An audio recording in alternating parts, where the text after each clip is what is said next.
तो शिक्षा और संस्कार, शिक्षा और दीक्षा, दीक्षा मीन संस्कार।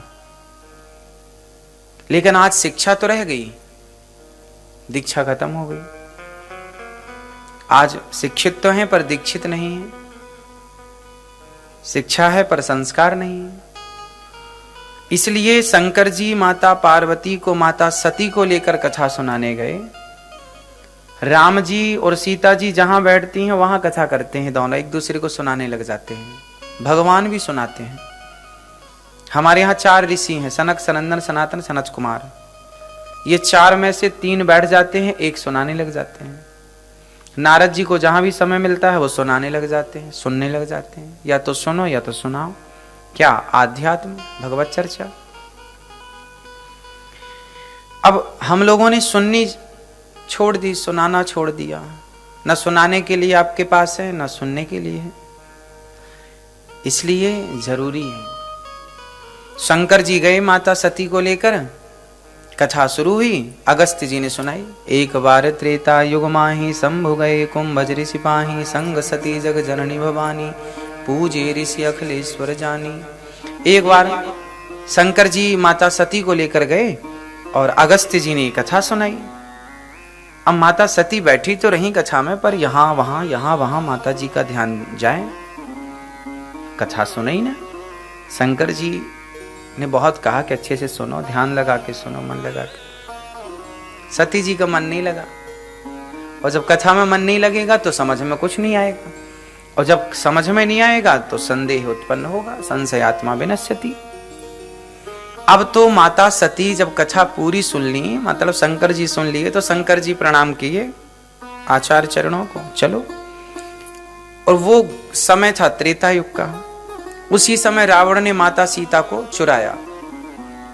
अब राम जी ढूंढ रहे हैं, हे सीता, हे खग मृग, हे मधुकर सैनी, तुम देखी सीता मृग नैनी। हे सीते, हे सीते, राम जी ढूंढ रहे हैं, सीता कहाँ हो, कहाँ हो। अब शंकर जी ने प्रणाम किया, जय हो प्रभु, जय जय जय सच्चिदानंद जगदीशा, आपकी जय हो, आपकी धन्य है लीला अपरंपार है। माता सती ने कहा, आप किससे प्रणाम कर रहे? शंकर जी ने कहा, आप भी कर लो, ये वही हैं जिनकी अभी अभी आप कथा सुन के आई हो।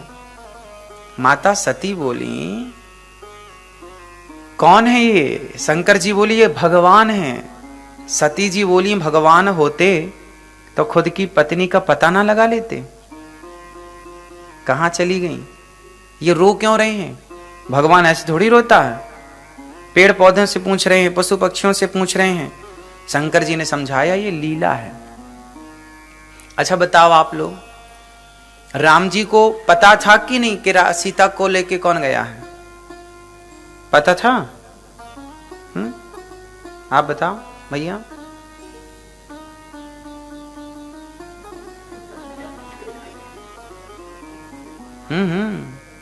पता था? राम जी को पता था कि सीता को लेके कौन गया है? पता था? पता था। राम जी को क्या नहीं पता? सब पता है। जब पता था तो फिर राम जी ये पागलों की तरह क्यों हरकत कर रहे हैं? हे सीते कहाँ हो, रो रहे हैं। हे पशु पक्षी तुम ही बताओ, क्या तुमने हमारी सीता को देखा? अब आप किसी पक्षी से पूछने लग जाए कि हे पक्षी, क्या हमारी भार्या को देखा है आपने? तो ले सामने वाला तो पागल ही कहेगा आपको। तो राम जी जब सब जानते थे तो ऐसे पागलों की तरह व्यवहार क्यों कर रहे हैं? क्यों कर रहे थे राम जी ऐसा? क्यों? क्योंकि राम जी मनुष्य बनकर आए हैं। क्या बनकर आए हैं? विप्रधेन सुर संतहित लीन मनुज अवतार। और मनुष्य जब बने हैं तो पूरा कार्यक्रम अपना मनुष्य जैसा करेंगे। यदि वो डायरेक्ट रावण को मारने लग जाए तो वो तो समझ जाए अरे तो भगवान है। और राम जी को अपनी भगवत्ता छिपा के रखनी है, ये प्रकट नहीं होने देना है कि मैं भगवान हूं, क्योंकि मनुष्य की लीला करने आए हैं। और यदि डायरेक्ट ऐसे करेंगे तो प्रकट हो जाएंगे कि ये तो भगवान है।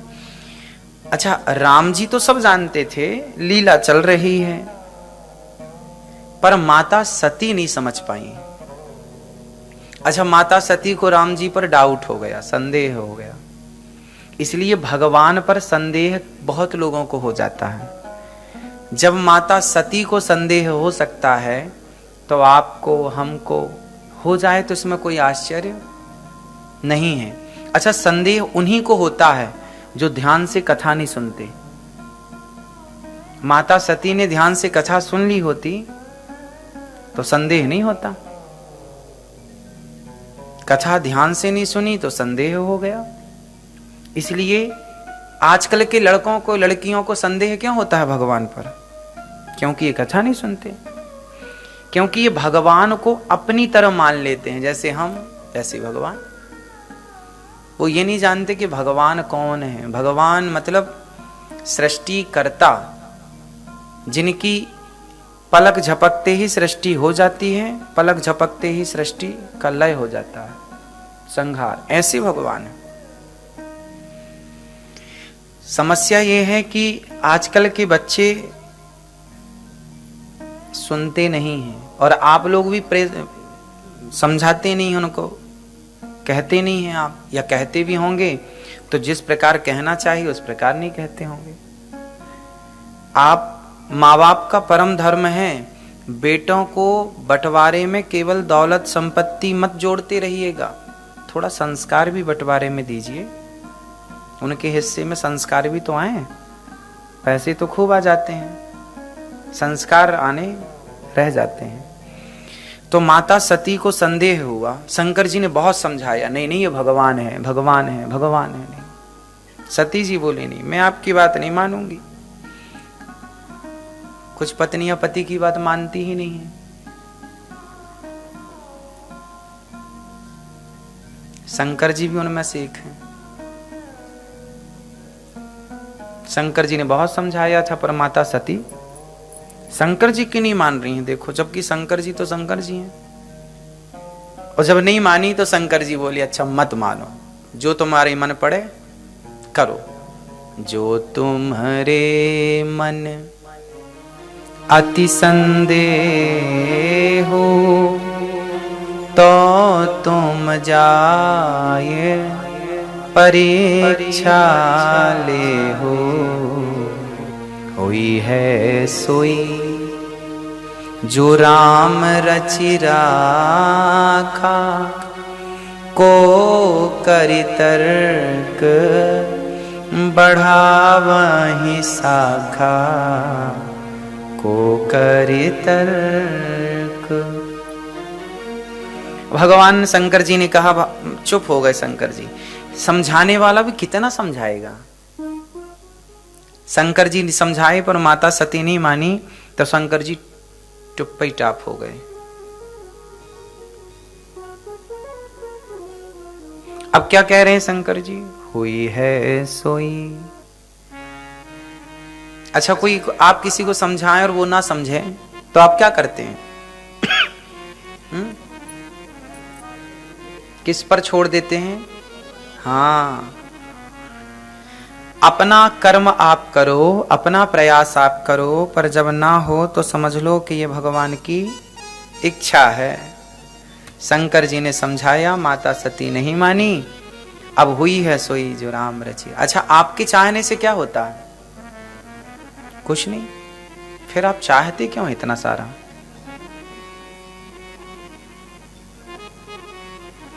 आपका चाहा क्या होता है? आपका चाहा कुछ नहीं होता, होता किसका है? जो भगवान चाहते हैं। और आप लोग परेशान क्यों हैं? क्योंकि आप अपना चाहा चाहते हैं। हमारा चाहा हमारे हिसाब से नहीं हो रहा है महाराज जी, हमारी बहू हमारे हिसाब से नहीं चल रही है, हमारा पति हमारे हिसाब से नहीं चल रहा है, हमारा पति हमारी नहीं सुन रहा है। आप चाहते हैं कि सब कुछ ऐसे ही चले जैसे आप चाहते हैं। आप कहें कि आओ तो आए, आप कहो जाओ तो जाए, आप कहो यहां खड़ा रहे तो यहीं खड़ा रहे, आप कहो बैठो तो बैठ जाए, तब आप खुश। लेकिन ऐसा कभी हो ही नहीं सकता, पॉसिबल ही नहीं। क्यों? संभव ही नहीं है। इसलिए हम अपने हिसाब से ना चलाएं, बल्कि हम भगवान के हिसाब से चलें। दुर्योधन और अर्जुन ये दो पात्र ऐसे हैं जिनमें एक कृष्ण को अपने अनुसार चलाना चाहता है और दूसरा कृष्ण के अनुसार चलना चाहता है। क्या आप बता पाएंगे कि इनमें से कौन कृष्ण के अनुसार चलने वाला है और कौन कृष्ण को अपने अनुसार चलाने वाला है? अर्जुन कृष्ण को अपने अनुसार चलाना चाहते हैं और दुर्योधन कृष्ण के अनुसार चलना चाहता है। उल्टा है, सीधा कर दें। दुर्योधन है वो कृष्ण के अनुसार कभी नहीं चलता, वो कृष्ण को भी अपने अनुसार चलाना चाहता है। ए कृष्ण मेरे हिसाब, मैं कहता हूं कि मैं सुई की नोक बराबर नहीं दूंगा, मतलब नहीं दूंगा, आप कुछ नहीं करिए। दुर्योधन अपने अनुसार चाहता था चलाना, किसको? भगवान को। और अर्जुन भगवान के हिसाब से चलना चाहते थे। जीत किसकी हुई? हाँ, जीत उनकी होगी जो भगवान के हिसाब से चलेंगे। हम लोग भी गलती क्या करते हैं? हे भगवान हमारी बहू के बेटा हो जाए। यदि होना होता तो तुम्हें बोलने की जरूरत ही नहीं पड़ती। मतलब जो भगवान की इच्छा है उसमें आप अपनी इच्छा क्यों नहीं मिलाते? मतलब आप भगवान को अपने हिसाब से चलाना चाहते हैं। हे भगवान ऐसा ही करो, ऐसा ही दो, हमें ये अच्छा लग रहा है ये दो। नहीं, जो भगवान की भक्त वो है जो अपनी इच्छाएं डिलीट कर दे, खत्म कर दे और भगवान की इच्छा में अपनी इच्छा मिलाए। शंकर जी ने बहुत समझाया सती जी को, पर जब नहीं मानी तो शंकर जी ने कहा अब तो मैं शंकर जी राम जी के भक्त हैं, अब हुई है सोई जो राम रचि राखा। अब तो राम जी की जो इच्छा है, तो आप अपनी इच्छा चलाएंगे तो ये ठीक नहीं है। इसलिए भगवान की इच्छा, जो आपकी इच्छा। तो भगवान का जो भक्त है वो भगवान के हिसाब से चलता है। द्रौपदी के 5 बेटे मारे गए, कल हमने बताया आपको, अश्वत्थामा ने मारा। अच्छा, भगवान श्री कृष्ण चाहते तो द्रौपदी के 5 बेटे बचा लेते। भगवान श्री कृष्ण बेटों को बचा सकते थे कि नहीं? चलो बचाने का तो छोड़ो, भगवान श्री कृष्ण मरे को भी जीवित कर सकते हैं। पता है आपको वो कौन था जिस मरे को जीवित किया था? भगवान श्री कृष्ण ने। परीक्षित जी। तो भगवान श्री कृष्ण ने मरे को जीवित किया था और वो वर्षों पहले मर चुका था।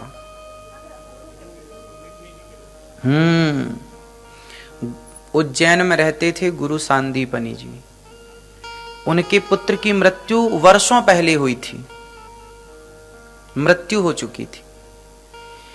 फिर भगवान जब पढ़ने गए 64 दिन तक वहां रहे, 64 डेज। जब वापस आने लगे तो कहा गुरुजी दक्षिणा ले लीजिए। गुरुजी ने कहा अपनी गुरु माता से पूछ लो। तो गुरु माता से गए भगवान, मां क्या दक्षिणा दूं मैं? तो गुरु मां ने कहा बेटा कृष्ण तुम यहीं रुक जाओ, और मेरे बेटा नहीं है, था तो चला गया, तुम्हें देख के थोड़ा ऐसा लगता है कि मेरा बेटा मुझे मिल गया है। अब सोचो कृष्ण जैसे को पाकर के कौन उन्हें छोड़ना चाहेगा? तो तुम यहीं रह जाओ। गले में गोद में बिठा लिया, लाड़ प्यार किया, गालों को चूमा, गुरु माता ने सिर में हाथ घुमाया, तुम यहीं रह जाओ, मेरी इच्छा है। तुम गुरु दक्षिणा देना चाहते हो तो मैं ये चाहती हूं कि तुम मेरे पुत्र बन के रहो, मां कुछ और मांग लो ना। तो फिर एक काम करो, या तो तुम मेरा बेटा ला कर दो या तो तुम मेरा बेटा बन के रहो। गुरु माँ ने तो इसलिए कहा था कि बेटा तो मर ही चुका, अब तो वो आ नहीं सकता, तो इसी बहाने ये रह जाएंगे, तो मैं रोज इनका दर्शन करूंगी। तो गुरु माता ने इस भाव से कहा था कि आप ही रहो, पर गुरु माता को क्या पता था कि ये सब कुछ कर्तुम अकर्तुम अन्यथा कर्तुम सर्व सामर्थ्य भगवान हैं, ये सामान्य नहीं है। मां आपको पुत्र चाहिए? हाँ, अच्छा मैं लाता हूं। यमपुरी चले गए, यमराज बाहर आओ। यमराज बाहर आए, क्या हुआ? बोले हमारे गुरुजी का बेटा कहाँ, उसका सूक्ष्म शरीर कहाँ है? बोले गुरुजी वो तो, प्रभु जी वो तो सालों पहले मरा है। हाँ हाँ मर जाने दो, लाओ सूक्ष्म शरीर उसका सूक्ष्म शरीर भगवान लिए, और अपने से, भगवान है, अपने से पंच तत्वों का निर्माण किया, वही शरीर बनाया जो था, और प्राणवायु डाल दी उसमें, जीवित कर दिया। मरे हुए पुत्र को जीवित करके लौटाया भगवान ने। अब गुरु जी के पुत्र को जब जीवित करके लौटाया तो सगी बहन का बेटा मर गया, अभिमन्यु। महाभारत में अभिमन्यु जी मारे गए। सगा भांजा, सगे भांजे, सुभद्रा मां के पुत्र। अब गुरु जी के मरे हुए पुत्र को जब जीवित कर सकते हैं तो खुद के भांजे की तो बॉडी है, क्या जीवित नहीं कर सकते थे? कर सकते थे, तो क्यों नहीं किया? द्रौपदी के 5 बच्चे मर गए, क्यों नहीं जीवित किया?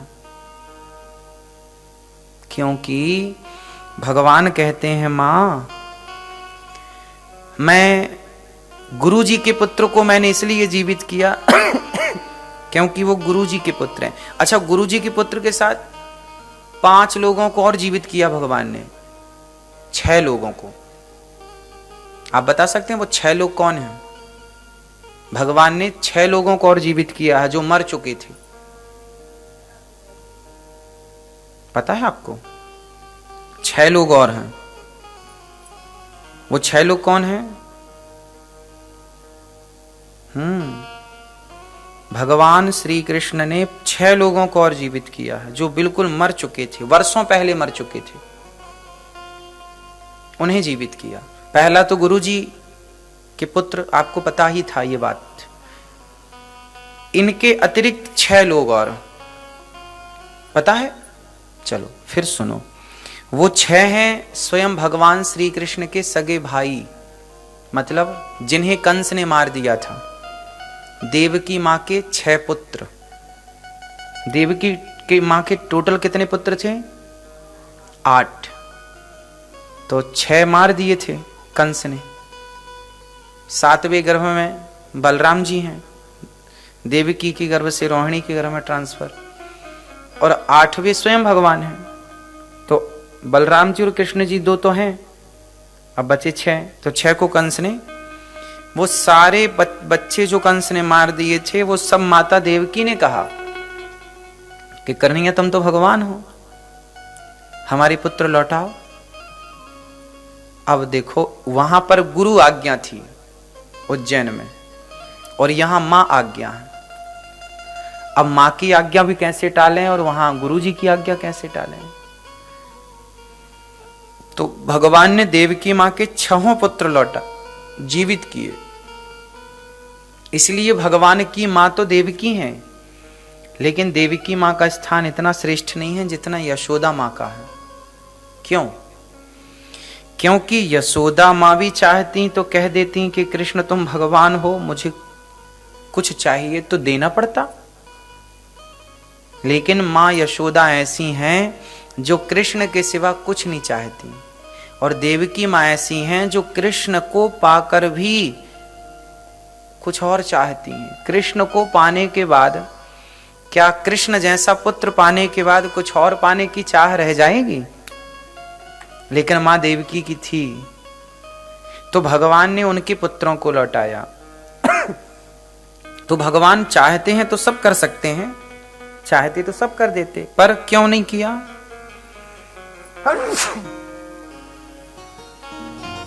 क्योंकि जो भगवान कहते हैं मैं जितना कर सकता हूं, मैं कर तो सब सकता हूं, पर जितना कर सकता हूं ताकि प्रकृति का संतुलन भी ना बिगड़े।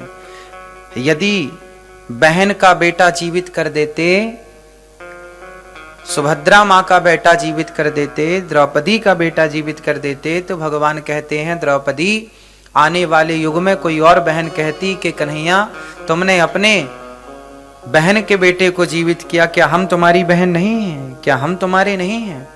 इसलिए नहीं, भगवान कहते हैं कि मैं उतना ही कर सकता हूं जितना जरूरी है। भगवान कहते हैं कि छेड़छाड़ नियम से मैं नहीं कर सकता, नियमावली सबके लिए है, ये मृत्यु लोक है, आना है तो जाना भी है। तो भगवान का निवेदन है, भगवान कहते हैं कि मुझ पर छोड़ दो, जो मैं करूं उसे ठीक मानो। शंकर जी ने छोड़ दिया। अब सती जी से कहा कि जो मन में आए करो। तो माता सती परीक्षा लेने चली गई सीता बनकर। माता सती ने किसका रूप बनाया और राम जी के आगे जाके खड़ी हो गई। मैं आ गई सीता जी, बोले मैं रावण के यहां से आ गई। राम जी ने ध्यान से देखा, प्रणाम किया, माता जी प्रणाम, भोलेनाथ जी कहाँ हैं? सती मां के पसीने छूट गए, आपने पहचान कैसे लिया? शंकर जी ने राम जी ने कहा, देवी मां, सीता का रूप बनाना बहुत आसान है, प्लास्टिक सर्जरी करा के आप किसी की भी तरह दिखने लग जाइए, लेकिन स्वरूप बना लेना सरल है, स्वभाव बना लेना कठिन है। हमारी सीता वो सीता है जो सदा राम के पीछे खड़ी होती हैं। आप आगे खड़ी हैं, आगे तो माँ खड़ी हो सकती है, मेरी सीता नहीं खड़ी हो सकती। स्वरूप बदल तो लिया, स्वभाव कहाँ से लाएंगे? राम जी पहचान गए और माता सती को अब राम जी ये दिखाना चाहते हैं कि शंकर जी सही कह रहे थे कि मैं भगवान हूं। अब जहां माता सती देखती हैं वहां राम सीता, वहां सीता राम की जोड़ी दिखाई पड़ती, तो माता सती ने आंखें मूंद ली। कुछ लोग समाज में ऐसे होते हैं कि जिद्दी होते हैं, वो गलत कहते हैं तो वो गलत को ही सही मानते हैं। मतलब उनको ऐसा लगता है कि जो मैंने कह दिया वही सत्य, और यदि इसके विपरीत सत्य नजर आए तो वो आंखें मूंद लेंगे पर सत्य को स्वीकार नहीं करेंगे। माता सती ने भी ऐसे ही किया। कई बार आपके पति आपको नहीं, वो गलत होते हैं पर फिर भी वो गलत को सही बोलते हैं। कई बार पत्नी भी कहती है गलत को सही, मतलब उसने जो कह दिया उसी को वो सही मान लेती है। अब उसे बताया जाए कि नहीं ये गलत है ये सही है, नहीं चूंकि मैंने कह दिया मतलब कह दिया। माता सती ऐसी थी, जिद्दी थी कि स्वीकार नहीं किया उन्होंने। फिर शंकर जी के पास गई, शंकर जी ने कहा हो गई परीक्षा, तो झूठ कह दिया माता जी ने, कछु न परीक्षा लीन है गोसाई, कोई परीक्षा नहीं ली, आपकी तरह गई प्रणाम करके चली आई। शंकर जी समझ गए, भगवान शिव से भला क्या छिपा था। शंकर जी समझ गए कि एक तो परीक्षा लेने गई मेरे आराध्य की और दूसरा झूठ। शंकर जी ने माता सती का त्याग कर दिया। शंकर जी ने त्याग कब कर दिया? जब माता सती क्या बन गई? सीता। और सीता शंकर जी की कौन है? शंकर जी सीता मां को क्या मानते हैं? मां। शंकर जी क्या मानते हैं? मां। और सती जी क्या बन गई? मां। तो शंकर जी ने सती का त्याग कर दिया। जब पत्नी मां बन जाए, शंकर जी जिन्हें अपनी मां मानते हैं, आज उनकी पत्नी ने उनकी मां का रूप धारण कर लिया। तो अब बताओ इस शरीर से भेंट कैसे होगी? यदि होगी तो मर्यादा बिगड़ जाएगी। इसलिए शंकर जी ने सती का त्याग कर दिया, माता सती का।